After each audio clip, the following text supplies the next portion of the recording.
of 2 required. He goes again. Wow!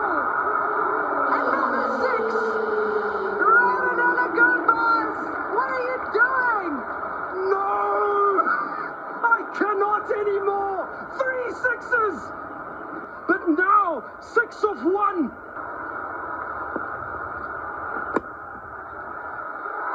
South Africa hold their nerve and take match 13. Hello, welcome to the Analyst Inside Cricket with me, Simon Hughes. And I'm Simon Mann. 2 tremendous games of cricket today in the T20 World Cup.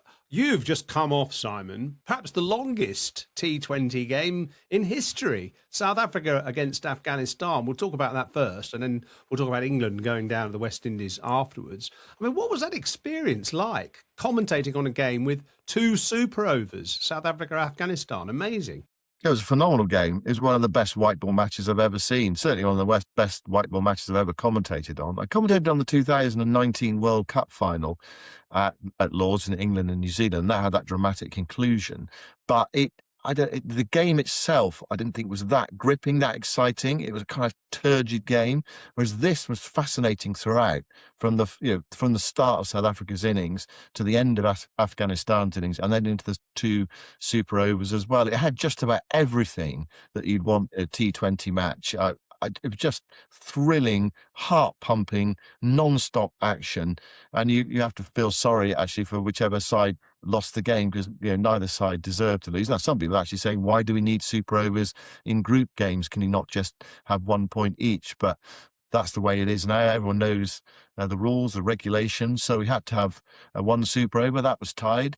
So we had to have a second super over. And even with those so many talking points within the super overs, within the last over of the game. I know you've written something on Crickverse, haven't you, about bowling no balls, because Rabada bowled 2 no balls in the final over of the match, which allowed Afghanistan at a tie. They probably should have won the game, and we can come to that in a moment. But bowling 2 no balls in the last over with 13 needed and only 1 wicket left. It's extraordinary, isn't it?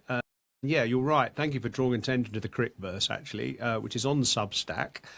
So you can get to it. It's a free blog site, the Crickverse. I'll put a link on the podcast notes. But I did a piece about no balling because it was something I suffered and it was something I conquered. And I just can't understand why anyone would bowl a no ball.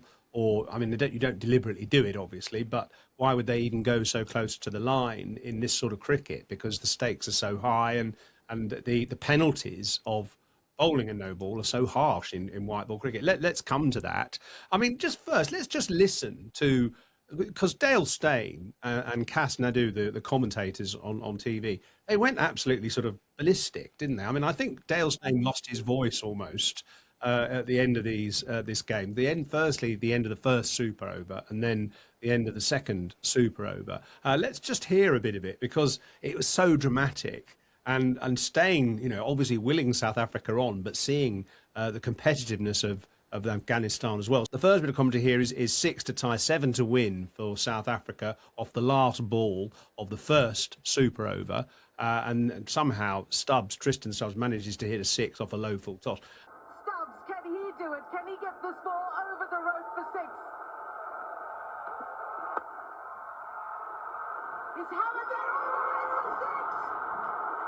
The scores are tied. The super over is tied. Oh, how are we being entertained here? Tristan Stubbs, you beauty! And then we come to the second bit of the second super over, 24 to win from 4 deliveries. So 4 sixes is all you can do. And Ramanullah Gurbaz manages to hit 3 in a row and nearly pulls off a miracle win for Afghanistan. Straight down the ground, all the way for 6. This is the ball right now, guys. He's in it. Is it a catch? Marco Jansen has gone for 6. It's another 6. What is happening? 12 of 2 required. He goes again. Wow! Another 6.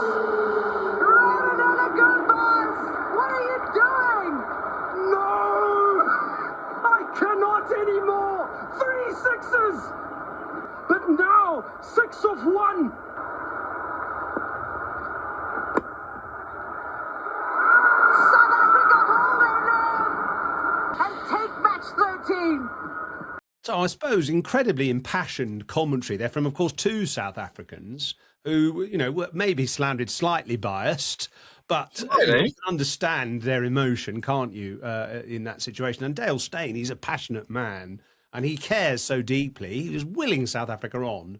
I suppose you can sympathise with that sounding slightly biased. I'm not sure. I think you're supposed to be impartial, aren't you, in that situation?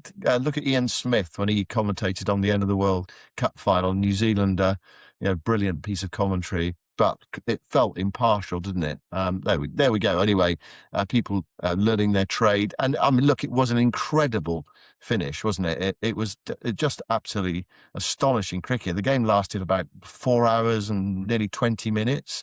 It's supposed to be quick T20, but we don't mind long T20 matches when it's like that. You asked me, Oz, was it the longest T20 match I've ever commentated on? Well, there was the IPL final in Ahmedabad a couple of years ago, which lasted for 3 days because of rain. It went into a third day. It ended up at midnight with Ravi Jadeja. In fact, 1:30 in the morning with Ravi Jadeja hitting 2 fours off the last 2 balls, or a 6 and a 4. My memory eludes me at the moment, but it was equally dramatic in a way. Anyway, that was a pretty long game. I mean, this was just intense right from the start, mainly because for what was at stake, really. You got two teams who made the semi-finals last time, and obviously South Africa beat Afghanistan, and Afghanistan were right up against it. It was a game they had to win, and they are in big problems now. They're just about out. They knew it as well when they lost the game. If they had won, then then it'd been really tight. Then that match between New Zealand and South Africa becomes absolutely crucial. The last over, the no balls, and then there was the decision to run the 2 to try to win the game. You can kind of understand it. It feels like Faruqi came back for the second, and he was run out. I mean, talk about the barest of margins at Lords in 2019. Oh, this was an absolute friction, but obviously it was a risky 2. He didn't dive to try to make his ground, and he was fractionally short. And what they could have done is just stuck on 1, and he was on strike for the last 2 balls, just needing a single to win the game. So you kind of like bank the super over. You don't take the risk on the run, but these things happen in just a split second, don't they? Well, exactly, and you don't really practice for that, do you? So the scenario was, it was actually 3 to win, Yeah. 2 balls to go, and the 3 to win with the 2 balls to go was a free hit as well, because it was the second no ball, the ball before. So it was a free hit, and of course you can't be out off a free hit except run out, and that's what happened. Is he got run out?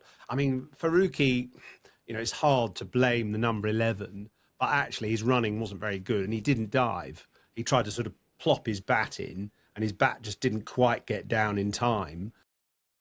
Actually, it was poor running. And it's something that teams never practice, of course. Running between the wickets is something they never, ever practice. Diving in and all that. They practice endlessly diving catches and, flicking the ball back from over the road. But I don't know of teams, very many teams, if any teams, who actually practice running between the wickets. I mean, interestingly, just to pick up on the no ball thing, so a no ball in white ball cricket incurs a free hit. It's a cardinal sin. It's a crime to bowl a no ball. And you say, well, why do fast bowlers, infringe this? Why does it happen? Well, it becomes, your run up becomes ingrained in you, and it's very hard to change. And Rabada has always been someone who's been close to the line. It is a bit of ill discipline, really, because you can, if you apply yourself properly, as you should, you can arrest that problem.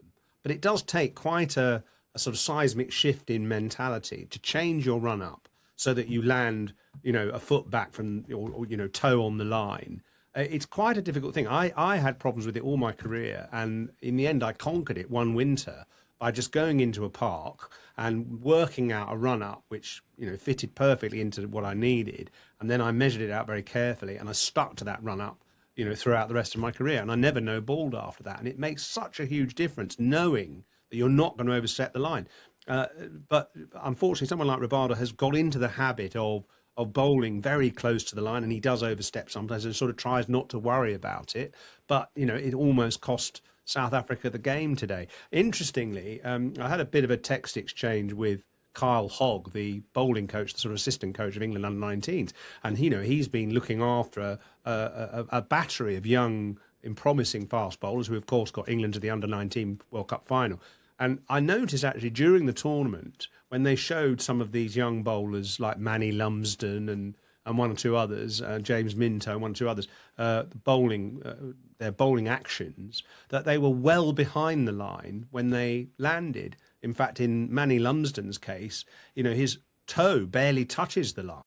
And that's a much better way of doing it because you've got that margin of error. If you do sort of run in a bit quicker or take off jump a bit more, in an adrenaline-induced moment, you don't still go over the line. And of course, the problem is, bowling the last over of a T20 match in the World Cup, your adrenaline's firing, your muscles are booming. You are liable to just run in that bit faster and maybe, possibly overstep if you're close to the line all the time. So it was great to see England, the under-19s there, applying some discipline to where they land. And it's something that the coaches, Carl Hogg and these coaching assistants, have really focused on because England were incurring some problems with that before the tournament. And so they really focused on it. And I think it's really important, actually, to make sure you're nowhere near bowling a no ball because it could cost your team, a lot of runs, and it nearly cost South Africa a place in the next round.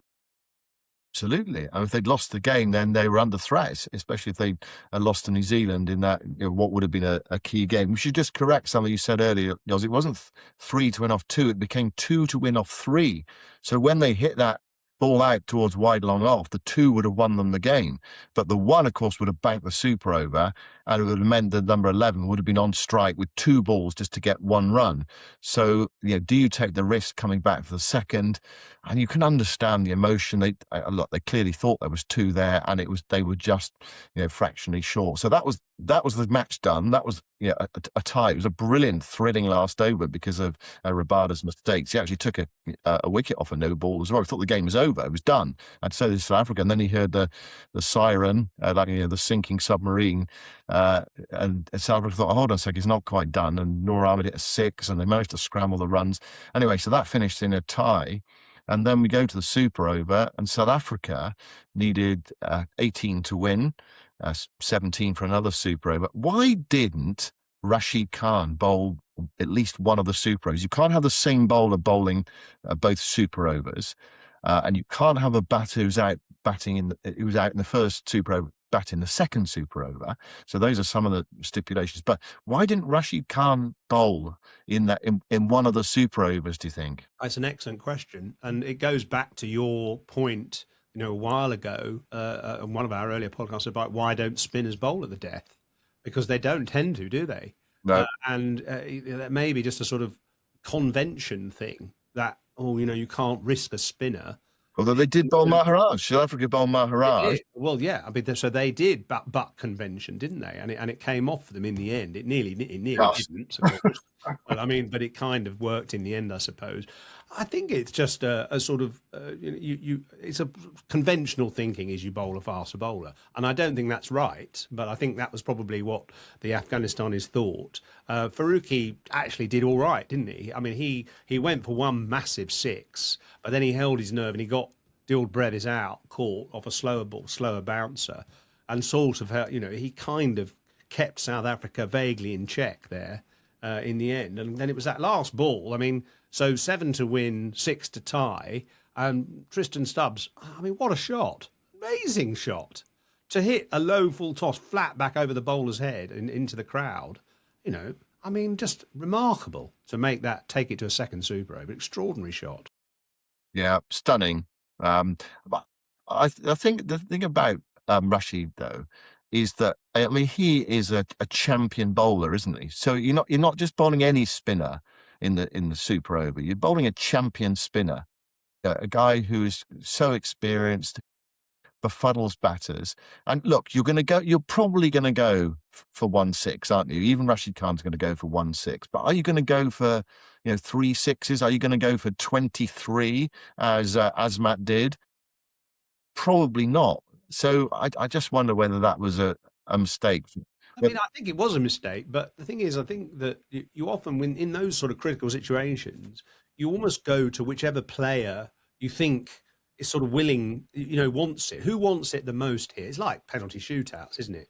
When you choose your 5 selected players, and you often, I mean, obviously, it's a lot of pre-planning goes into this, but off on the day, the manager will kind of sense which of those 5 footballers are really up for it. I don't think that happens anymore, Yoz. I don't think that Well, happens. I know it. I'm not saying it does necessarily with football, but I think it maybe does with cricket still. That you've got those 2 options, and who do you think who wants it here? I think the other thing is Rashid Khan. He's quite a sort of impassioned character, isn't he? Maybe he didn't trust himself, to kind of, maybe he thought I'd be too tense, as captain as well, responsibility. I don't know. I mean, it's difficult to tell, isn't it? But you're right. It probably was a mistake. I was on with David Milan. He said that there have been occasions when they got to a super over in franchise cricket this play, and people are looking around, going, "Well, who's going to bowl the super over?" It hasn't been planned out. You haven't necessarily planned your batters or your super over bowler. So I don't know. It's something that perhaps teams will look at a bit more, because it's such a tense situation, isn't it, to bowl in that super and to bat in the super over as well, especially in the second super over as well. And of course, that's where, of course, Afghanistan did go wrong, because they didn't bowl Rashid Khan in the second super over, and that would have made a lot of sense to me. So he gave Faruqi the task, the responsibility the first time. But he's their premier bowler. Rashid Khan is their premier bowler. He should have bowled that second super over, and he gave it to Azmat, and he went for 23. He looked nervous, apprehensive, and it just went horribly wrong. Yeah. And then it was 24 to win.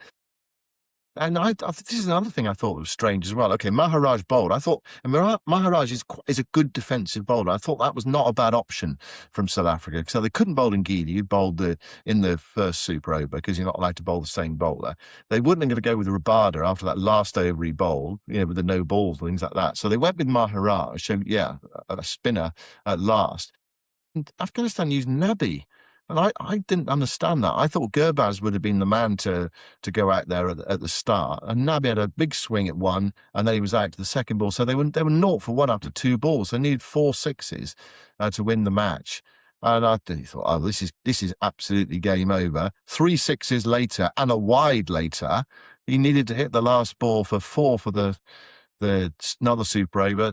6 to win, and he nearly got it away for 4, didn't he? A yard or 2 either side. I know it's ifs and buts, because he actually hit it pretty well. It was a good delivery from Maharaj, and he tried to squeeze it away, Gurbaz, and he was caught backward point. He was Miller who took the catch, and South Africa won the most pulsating victory in one of the most incredible, I think, World Cup matches there have been. I'm sure there have been kind of like dramatic, matches, head-to-head matches in series, T20 series that don't matter so much. But in a World Cup match that really mattered as well, it really mattered to both sides, even at this stage. What tremendous excitement that was. I mean, it was a brilliant game of cricket, and so many, amazing shots as well. I mean, the incredible power, the sound off the bat. Players like David Miller, Gurbaz, and others, when they hit it clean, it's just like a rifle crack almost, isn't it? Yeah. I mean, amazing sound, and obviously some brilliant fielding, some great catches on the boundary, kind of taking it and then just managing to stay inside the rope and so on. And it's an astonishing spectacle. It is. I mean, a lot of people question whether we need another T20 World Cup so soon after the last one. What are we? We're not even 2 years since the last one, and that, it's a good point. But I think it's essentially the T20 World Cup is a great tournament. I think it really works. It's got more about it, I think, than the 50 over World Cup, which goes on forever. Okay, there've been some one-sided matches, and there have been some there haven't been any upsets so far, and there might not be as the tournament progresses, and we might have the last 8 that we expected at the start of the tournament. But I think there's a vibrancy, I think, about especially the back-to-back matches as well. I think that's worked well. The crowds probably could be better. It's perhaps not easy in India when you're starting at 11 o'clock in the morning. It's a neutral game. It's a work day, for example. How easy is it for people to come along? That a lot of matches have been played in the main centres, so lots of venues have had quite a lot of matches. So you might pick and choose your games, but but I think as a sort of concept, it works really well, a T20 World Cup. It's done in a month. And I just think it feels a bit more vibrant than the 50 over World Cup. I think it's like a travelling circus almost. You know, remember when we were growing up, Billy Smarts was the big circus, wasn't it? Cirque du Soleil is the thing now, isn't it? That everyone goes to. Well, in a way, the T20 World Cup is similar. And you know, with all these brilliant players around, I mean, it's a shame that some of the great players of the world, you know, the likes of Virat Kohli, Rohit Sharma, India don't have a spot for, say, Shubman Gill, for instance, in their team, you know, but there are so many brilliant players playing in this tournament as well. Certainly the batting and the fielding skills are so brilliant to watch. I mean, maybe the bowling is the one thing that lacks a little bit of kind of sophistication now, doesn't it? Apart from the odd spinner here and there. But, I mean, the batting and the fielding is an incredible thing to watch. And I wonder if Jonathan Trott, the Afghanistan coach, has become the new Mickey Arthur, because the camera's always on him and he's either got his head in his hands or he's up in the air kind of excited. It must be an emotional roller coaster being the coach of Afghanistan. Well, they must have thought there were two occasions today when they thought they were going to win that game and it slipped away. And of course, it's Jonathan Trott's last tournament as Afghanistan coach, and he's going to go out. Well, he's not going to qualify. The team not going to qualify. So, you know, a real disappointment for him after, you know, what's been a relatively successful time there. Slight gripe. There's one gripe I'm going to have about the T20 World Cup, and that is the in-stadium sort of rabble-rouser, where you think, well, if this game's got enough integrity, then just let the product sell itself. But you have the person on the mic sort of trying to get the crowd whipped up, shouting things like, "What do we want?" And he's trying to induce the crowd to say a sixer. You think, well, hold on. Only one team wants a sixer here. The other team doesn't. I mean, and it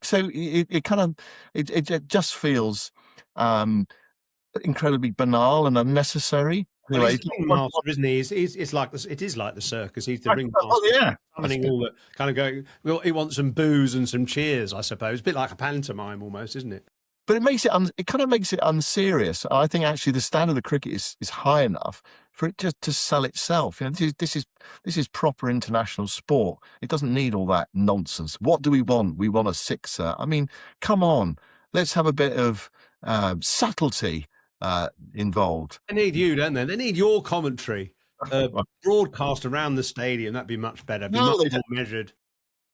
They don't need that. They just need to let the game speak for itself. They don't need someone on the mic rattling away, talking absolute banal nonsense for 20 overs. There we go. Rant over. We'll talk about England after the break.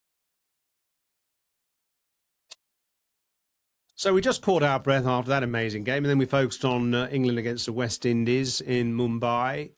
England winning the toss and deciding to field first. I mean, these teams know each other so well, don't they? They've played 37 times against each other in T20s, and the score is 19 England, 18 West Indies. So not much to choose between the teams.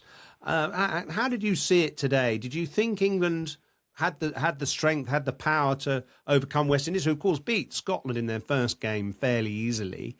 But you sort of feel that England have more strength in depth. I thought England bowled poorly and batted limply.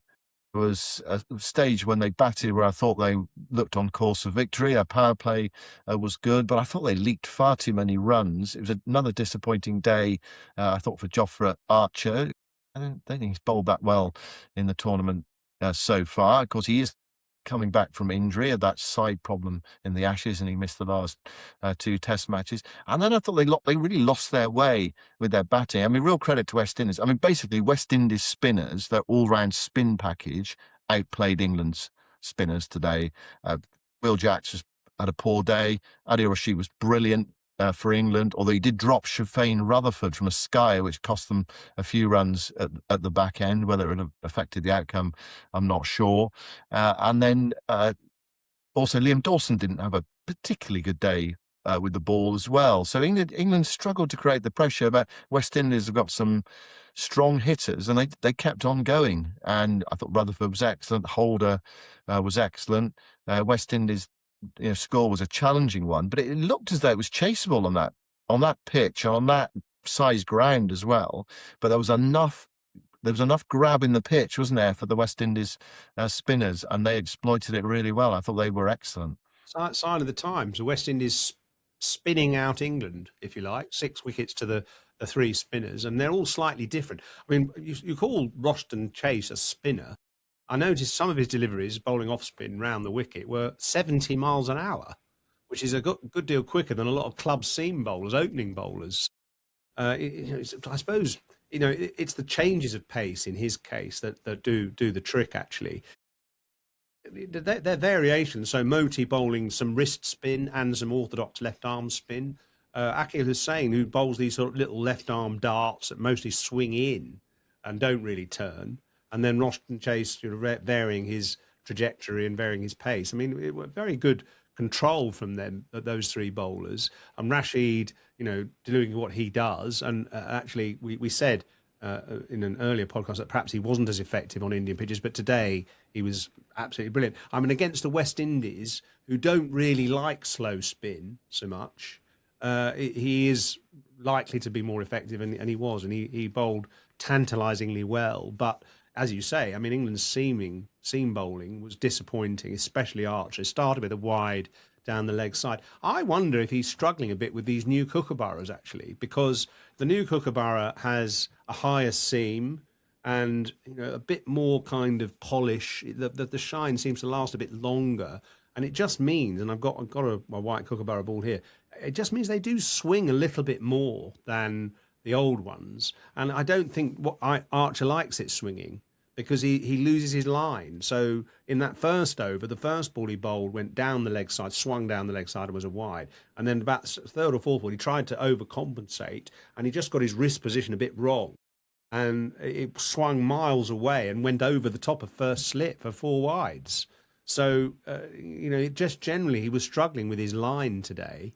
And as a result, we went 48 off 4 overs, which was the trouble is, if you start badly, it's hard to catch up in T20, isn't it? If you go for 12 or something in your first over, you're struggling to get back into a kind of manageable economy rate. Yeah, I mean, England started well enough with the ball. It was 8 for 2, wasn't it? Brandon King was out at the start of the second overs. They had a couple of early wickets, but they just weren't able just to consistently apply pressure. And West Indies kept finding the big shot, didn't they? They hit a lot of 6s in their innings. And Holder came out and he hit 4 6s. Shafane Rutherford hit 7 6s. Last ball for 6 off Jamie Overton. I was watching it. I said to myself, he's going to hit the last ball for 6, and Julie did. There was kind of a predictability about it. England not going with Curran at the death. They went with Overton today. Curran going 38 from his 3 overs. And actually bowled quite tidily, didn't he? 2 for 33 from 4, and his figures damaged a little bit by that 6 off the last ball. 196 for 6. I actually was looking at the odds about the halfway stage of England's innings just before Harry Brook was out, and England was still really clear favourites. They were definitely in the game. There was one of those days when I know it's easy to say this when a team loses, but they just lost wickets at key times, just when they were beginning to get going. Phil Salt, for example, excellent first over against Holder, where he smashed him everywhere for 24, and then his innings was nipped in the bud around about 30. Jos Buttler he just hit one big shot into the leg side. Holdouts long on. Harry Brook was kind of like just getting himself in, and then he miscued one and was caught and bowled. And those 3 really big wickets for England. Sam Curran trying to do his best there at the end, 43 not out from 30 balls, but he was just left with too much to do, really, because that top order didn't produce the big innings that West Indies managed through Shafane Rutherford. So, I thought West Indies excellent. They outplayed England. Yeah, they did. They hit the ball fantastically well. England didn't get enough balls, the old phrase, in the right areas. They didn't get enough in the block hole, for sure, in the last few overs. Do you know what the origin of block hole is, by the way? Have I talked to you about that before? Probably, but you better remind me. It was that in the 17th century, they had a hole in between the two stumps, and when you ran between the wickets and got a run, you had to put your bat into a little hole in between the two stumps. And if the fielder got the ball first into the hole, then it was run out. So you either had to put the bat in the hole and that was a run, or you put the ball in the hole and that was a run out. And so it was what you do is you put the bat in the hole to block the fielder getting the ball in the hole. That's why it was called a block hole. So you block the hole, yeah. Well, there we go. You always learn something on this podcast. Well, at least we hope you do. West Indies hit 13 sixes. England hit 6. And that's kind of like the difference between the two teams. And the result is interesting because you think, well, England, they've got Scotland and Italy to play, and they should win those. Not saying they will. You think they should, all things being equal, win those 2 games. But the fly in the ointment is the possibility, and not such a strong possibility after seeing the way the West Indies played today, the possibility of Nepal beating West Indies. Now, if that happens, they'll have 1 win each against each other, and then presumably it'll come down to net run rate. So England's position in the Super 8 is a little bit precarious. There's still quite a bit to do. First, they've got to win 2 games and probably win them well, and then hope, I think, that West Indies beat Nepal when they play on Sunday. It's Super Sunday, isn't it? It's Nepal against West Indies, and it's India against Pakistan. Yeah, I suppose England are going to be glued to their TV like maybe about 2 billion other people on Sunday, because that's the potential audience. I mean, it won't be as many people as that, obviously, but that's the populations of those 3 countries put together watching that might watch those matches on Sundays. Exciting prospects, and England will be on 10. So they've got to make sure they beat Scotland first, of course. Yeah, England plays Scotland on Saturday, then they play Italy. Slight problem they've got is that the other group games are after their final match, so the other teams might know what they need to do in terms of net run rate. So it's not all cut and dried, and I think actually today showed us why my feeling is England are not quite good enough to win this T20 World Cup. I'm not sure their bowling is quite strong enough. I think they have got the batting, but I think you need that really strong all-round bowling attack to carry you right to the into the final, and then potentially to win it as well. That's a fair point, and I don't understand why they left Luke Wood out. Actually, I thought he bowled pretty well in that previous match. I know him for quite a lot of runs, but he does give England that other option, a sort of second spearhead, if you like. And I don't think Overton really, although he didn't do too badly today, I just don't think he fits that mould so well. I know they picked him largely for his big hitting today, but that failed as well. So I'd like to see Luke Wood and the left arm angle playing in the future games. Well, we'll see what happens anyway. We'll be back later in the week to review more of these, hopefully, matches as exciting as these ones were.